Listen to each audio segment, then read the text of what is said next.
Hello everybody, I'm here to talk about how to survive the zombie apocalypse. Step 1 is to know your enemy. As we all know, zombie bites are what spreads the zombie infection, so you want to be careful not to be bitten at any time. Now if you are bitten, some options are to sacrifice yourself or have someone else kill you, or simply to run away if you're not ready for that. Important things to know about zombies is that they're most sensitive to sound, which means you need to stay quiet because zombies will go and investigate any strange noise that they hear. Second, zombies are most sensitive to scent. They'll be able to detect whether you're a zombie or not, and so they kind of can tell if you're a friend or foe. Finally, zombie sight is pretty bad, so they might not be able to see you in certain situations, which can be helpful towards surviving. Step 3 of knowing your enemy is knowing how to stop your enemy. So if you want to kill a zombie, hit it in the upper neck or head. This will completely destroy its life, completely destroy any chance it has of surviving. Of course, if you can't do that for whatever reason, you can always try to knock them over, because if you knock them over, they'll have trouble getting up due to their lack of coordination. Remember, running is easier and safer than always fighting. So if it's one-on-one, one zombie and you might just want to take it out. However, if it's a bunch of zombies and you, just run. That's safer and you won't risk anything. The second step to zombie survival is getting a kit. Now, survival kits can include all sorts of things. And I'm not going to read this whole list, but it's pretty obvious, the normal survival stuff. Flashlight, rope, even money. Money's important so that you can barter with people as well as buy gas if that's still available. Of course, knives, axes, machetes, all of these are very essential and are easy to carry in a survival kit. As for first aid needs, you're going to want to have gauze pads, band-aids, antibiotic cream for cuts, and aspirin, because everybody needs some aspirin sometimes. Some optional items would be a suture kit, which is essentially a homemade way to give yourself stitches, and moleskin, which is something you can put over blisters or around blisters to help them heal. Food items you want to include are any non-perishable items, so canned foods as well as well-packaged snacks like granola bars.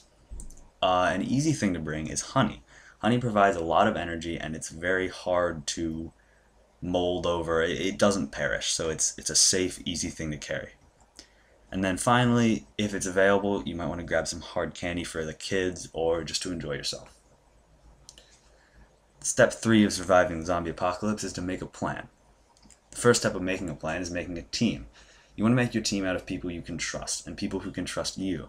That way you always know that there's a feeling of reliance. Try to join up with people from your area so that you don't have to coordinate over long distances. That'll make things a lot more difficult if you have to. The second step is to make an action plan itself. Now, this means that you want to develop specific actions that you will take for the apocalypse. So where you're going to meet, what time you're going to meet, stuff like that. And with this step, you want to use a map to plan routes and meeting areas if you were to get separated.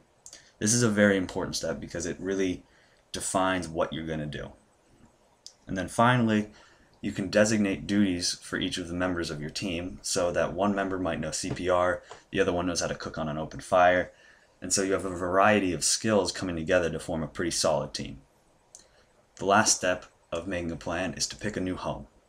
With your group, you want to plan an area where you intend to hunker down for a while. Now this area should be near water and food, or have water and food itself. Of course, you want to stay isolated, far away from large society, but not so far away that you can't be reached. And despite popular belief, you're going to want to have multiple exits. This way, if you get overrun, you can leave out the back way instead of getting cornered. And finally, you want room for growth so that if someone else joins your team, if one of you has a baby, anything can happen that you need more space. And finally, noticeability. You want to be able to be seen by military or government forces in the case that they do come and try to provide aid. Alright, thank you everyone. You're now ready to survive the zombie apocalypse. Remember that disaster can strike at any time, and like the CDC says, if you're ready for a zombie apocalypse, then you're ready for any emergency. So really, this was more a guide to surviving any sort of disaster, whether it be a terrorist attack or an earthquake. For more information, you can check out zombiehunters.org, which is a charity that supports blood drives as well as disaster relief, or you could even check out sites like American Red Cross because they provide disaster relief too. Thank you. Sadly, it's very likely that a disaster could strike any time now, so I strongly encourage you to check out some of these sites so you can be prepared, and I hope that you will. Thanks again.